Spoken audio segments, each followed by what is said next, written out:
So I need to make this video before I get too tired and forget what I was going to do. Anyway, I just went to my granny's house. I guess on the positive side, I bought some new shoes. Look us, how shiny they are. It's like a multicoloured, glittery.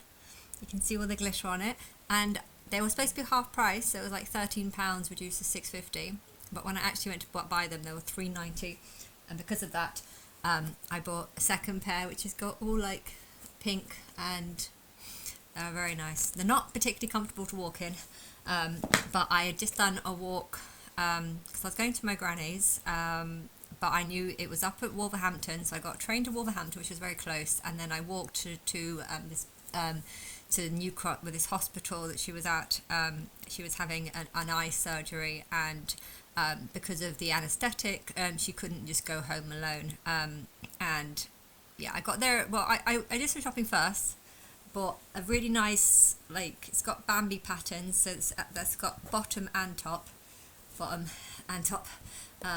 yes, basically like this, but a different type of Bambi, smaller, a bit smaller, and a better colour. It was a nicer colour. And then when I went to, I got there early, and they told me to come back, but there was another shopping centre across the road, and I managed to buy it with my vouchers. I bought some Sainsbury's vouchers because of this TV thing that I've been signed up to, where they monitor what TV programs you watch. I'm getting lots of vouchers, and I don't know what to spend them on, but I spent them on that anyway. That's the good things out of the way. The bad things is really serious. So my granny's not doing well at all. I think I've redefined my view on what vulnerable means. If I was to say how vulnerable my granny is, in the state that she was in that day, after the hospital, 100 out of 100, like that's how bad it was. Yeah, she's. I know that her health is deteriorating. She's had a really good diet. She never smoked, and she liked to do exercise, and she looks after herself. But everything's going. Her hearing's going. Her sight is basically gone. She had an eye operation. So basically, a few months ago, this eye went bad, and she had a surgery on that because she's got this glaucoma disease, which is where it's fine up until the age of 60, and then it starts affecting you, or maybe up till the age of 50 or something, and then it starts affecting you, and you have to like drop the pressure in your eye so that you can see properly, otherwise it's going to get worse and you're going to lose your eyesight. Her dad died at 72. He had it, but it never got very bad because he died at 72. My granny though is 85 now, and she had a surgery to stop it from getting worse. It didn't get worse, but it's basically blurry on one eye, and then the same thing started happening on the second eye. So to save her sight, she had another operation on this one, but after she finished, she had one eye had a patch on, so she couldn't take it off till tomorrow morning. So she was relying on one eye. She couldn't see anything. The annoying thing about it though is she would pretend that she could see. She would kind of act like, oh, it's fine, I can see, and then you can clearly see that she can't see, because you could say, look at my shoe, and then she'd be staring at the radiator. Oh, it's white. No, it's multicolored. And then you kind of look, oh, I think she's looking at the radiator. It's that kind of bad. And when I was on the train, I was saying, let's sit down here, and she's like, why can't we sit here? Because the seats are taken. Yeah, I didn't realise how bad it was. So when we all came off the hospital, I want to explain it though, because it's really, really important, because a lot of people might find themselves going through this, where you become old, and everything starts going. Hearing, she's got hearing aids in both ears. Her hearing is bad, her sight is bad. It's basically in the morning we managed to get she took the pad off, and there was some vision, but everything becomes incredibly hard when you can't see. The milk, where's the lid? You can't see where the lid is. Basic things like pouring milk into your tea, you miss the glass because you can't see the glass, and then you could put the milk on the side of the cabinet, go and wash a fork or something, move your hand, and then there we go, you just spilt the milk all over the floor. It really was bad. And and I was trying to tell her that I think she should probably go into a care home, because this is very bad, and you can't do this by yourself. But she kind of says, I have faith in God, that God will look after me, and that's even more concerning. For someone to be in such a vulnerable state where they can't really see, where I feel like they're lying to people about how bad their condition is. She was writing. We had 3 medications that we needed to have, that she had, and it took her about an hour to try and remember that there's 3. She wrote it down, and we put stickers. There's like a different shaped stickers on the boxes, so she'd remember, because 2 of the boxes were the same thing, only in 2 different boxes, but different size boxes. There was like 20 in one pack and then 8 in the other, and there was another one, but that they need to keep in the fridge. But she kept getting it confused, which one belongs in the fridge, which one doesn't, until you've opened it, and one just needs to be thrown away, but only needs to be taken once a day. It's a little bit complicated, but she was writing it all down, and it's like, she's writing all down, and then you said which colour is, which put the stickers on, and then she couldn't remember which one was which. So I was like, well, you put it on the writing, and on the board that she was, the piece of paper that she was writing on, and she ended up writing over the writing that was already there. So it's like let's write it all down so I'd remember it, but then it's like, but you can't read. I mean, you've just put blue sticker, but you've written it over the top of how many times you need to take it. So it's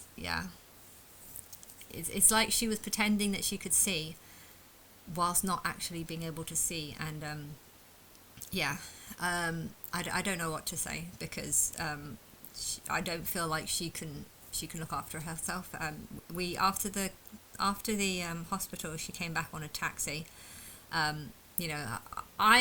don't like taxis. I'm worried about taxis, and I've never been more worried about someone without that, about before, basically, because if you've got a person who, she couldn't even walk out the hospital. The anaesthetic that she took made her very, very dizzy, so she needed a chair to get down the stairs, but she didn't ask for the chair. She just assumed that she could do it, and when we were getting a piece of paper to sign her out, she said, I asked her, why don't you sit down? And then she kind of like looked like she was sitting down. I was like, oh no, the chair's not there. It's like a metre away. No, you need to keep walking. And I walked her towards the chair, and it was like, can't you see where? I know it's because when you look like that, you can't see distance. And so she thought the chair was like right next to her, when really it wasn't. It was a lot further away. But I don't know. But it became very, very clear that she definitely was not well. But she kept trying to pretend that she was. And I think that's a sign that someone is very vulnerable, when they're pretending that they can see when they can't, or pretending that they can look after themselves when they can't. But we got a taxi, and the guy didn't. Well, he was speaking a different language the whole time. Probably might have been Islamic. I don't know, just foreign. And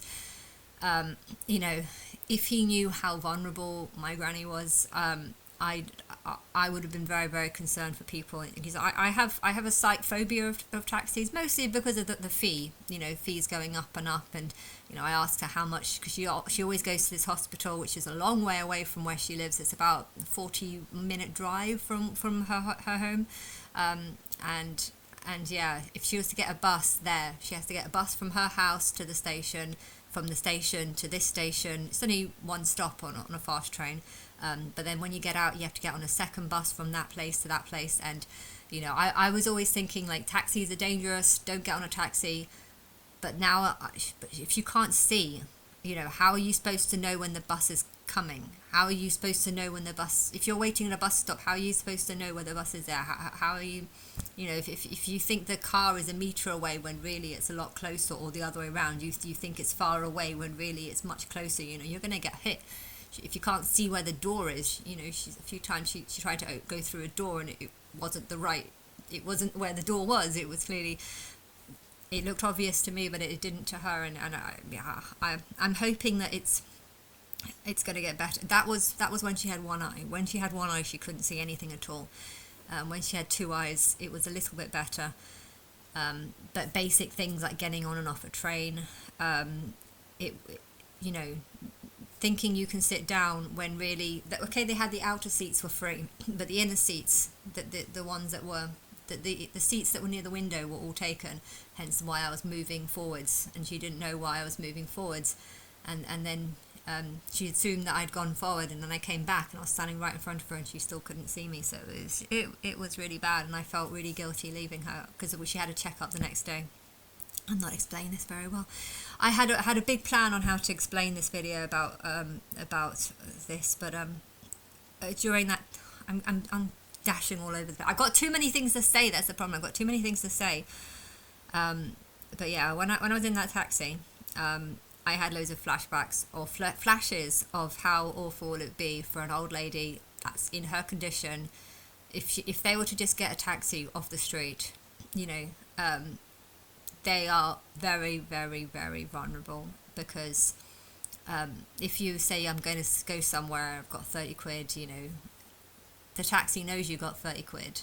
How do they know that they're going to actually take you somewhere? If you're in that kind of position, they could easily just open the door, say, get out, give me your purse, take the money, and that's it. You know, she wouldn't be able to fight back. She would barely be able to see. And if some sort of civil war is going to break out between Islamic people and Christians, I think people who don't have sight, who don't have hearing, people who are, you know, over 80, people who can't walk very well.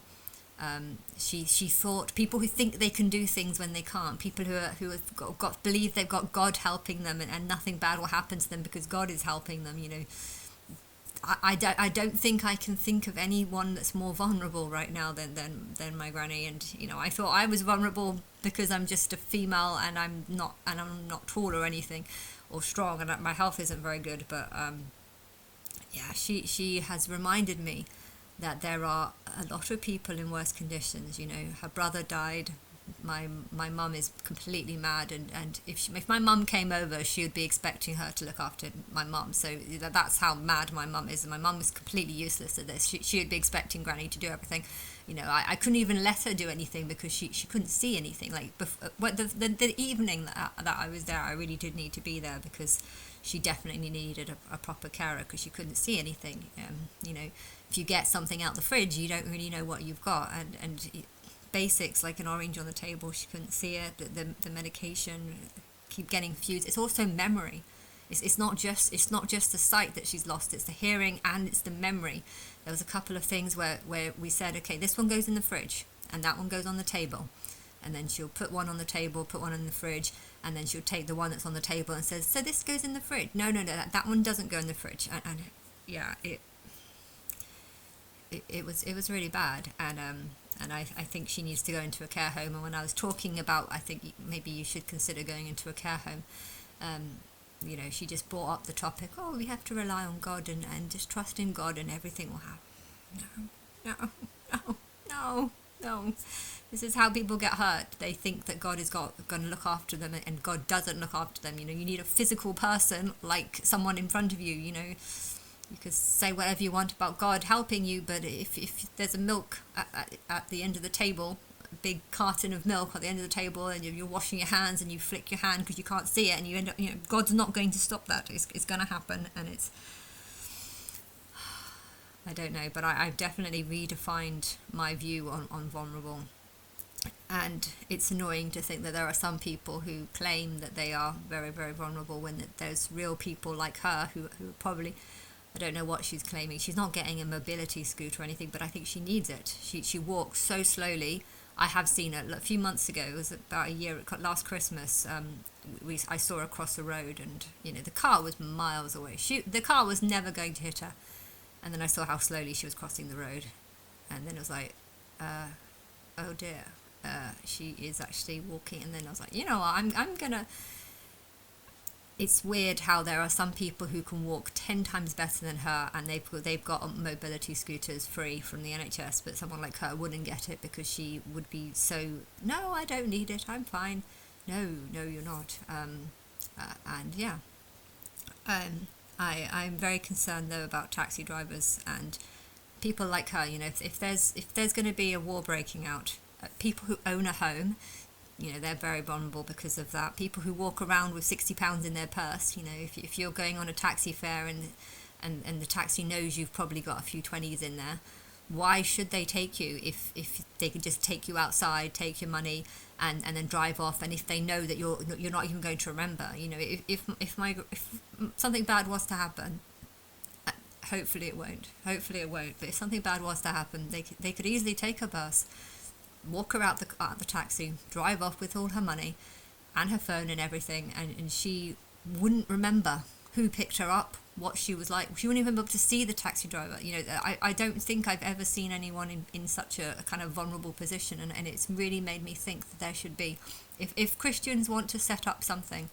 I think you should set up a taxi firm, a Christian taxi firm, especially for older people, because there's a lot of people that are relying on taxis to get from A to B, especially if they've got eye problems, if they've got eye problems, hearing problems, walking problems, if they've got maybe a mum that has young children and you can't take the child to school. You know, you need a proper trustworthy taxi firm.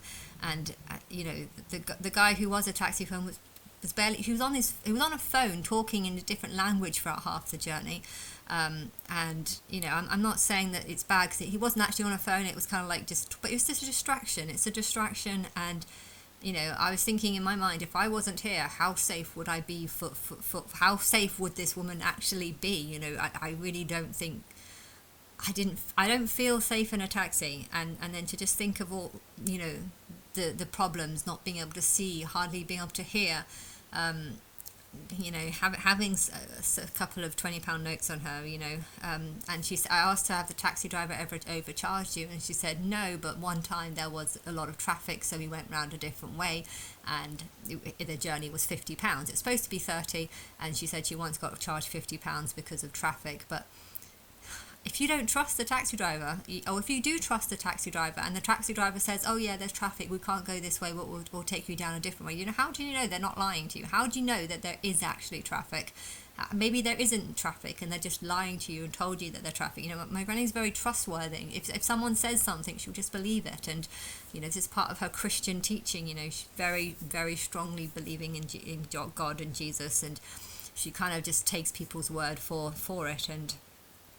And yeah, I think if there's going to be some sort of civil war, and if Christians want to help out in some sort of way, I think you need to set up a Christian trustworthy taxi firm, one that doesn't involve getting Islamic people. Because if Islamic people see, if you are an Islamic person who wants to take advantage of others, being a taxi driver would actually be the best way to do it. Why? Because you take people in and out all the time, and you know when you get a vulnerable person. You know, when you've got a woman that takes about 5 minutes getting into the car and can barely see where the door is, you know that's a vulnerable person. If you're saying something to that person and that person's saying sorry, I can't hear you, oh, I can't hear you, how much? You know you've got a vulnerable person. And I think I've been doing so much like research into Islamic people, and perhaps how some Islamic people see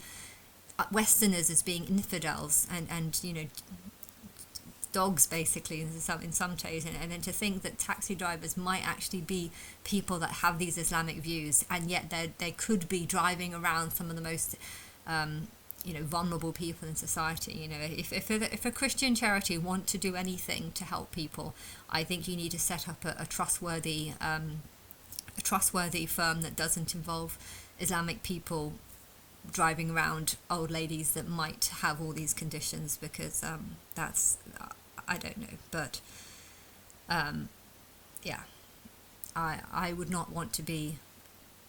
I don't know how she got back. I'm hoping, I'm going to call her. I called her at 6 and 6:30, and I'm going to try calling her again to make sure she's okay. But I felt so bad, like leaving her behind, because when we went back the next day, you know, we got on a bus and a train. But yeah, I think she's better off in a taxi.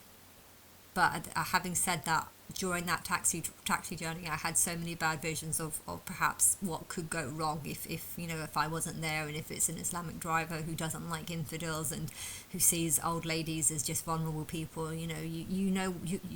These taxi drivers go to people's addresses, so they know where people live, and if there are vulnerable people living in certain addresses, these taxi drivers are going to know exactly where. And I think if there's you don't need an ambulance to drive these people around, but you do need a safe taxi firm. I'm guessing with the hospital, if old ladies, or particularly people with eye problems, sight problems, get picked up outside a hospital, there'll be camera footages of them walking into the hospital. So if they do go missing, you'll have that. But yeah, so I'm sure there is some sort of safety cap on it, but I think if a Christian charity want to do something good, I think setting up a proper taxi firm for elderly people and younger or older, under 16, over 70s, I think, or the blind, particularly deaf, blind, disabled as well, that there should be some sort of taxi firm that's trustworthy and not full of Islamists or people that could be Islamists. I'm not saying all taxi drivers are untrustworthy or anything, but I'm saying if I wasn't there, I would have felt very, very uncomfortable about her being in that situation. But at the same time, if she's got no sight, then you can't just get on the train. You don't have that option. I didn't like the idea, because on the train, people come in and out of trains all the time, buses as well. People coming in and out of buses. She could barely stand up, and the annoying thing is she thought she could. I wanted to help her get on and off the train, but she wanted to do it herself to prove that she could do it by herself. And but yeah, when we were standing up in the bus, I was like, careful, you're going to fall over, and she doesn't realize how bad, if she falls over, she could break her legs and stuff. It's really, anyway.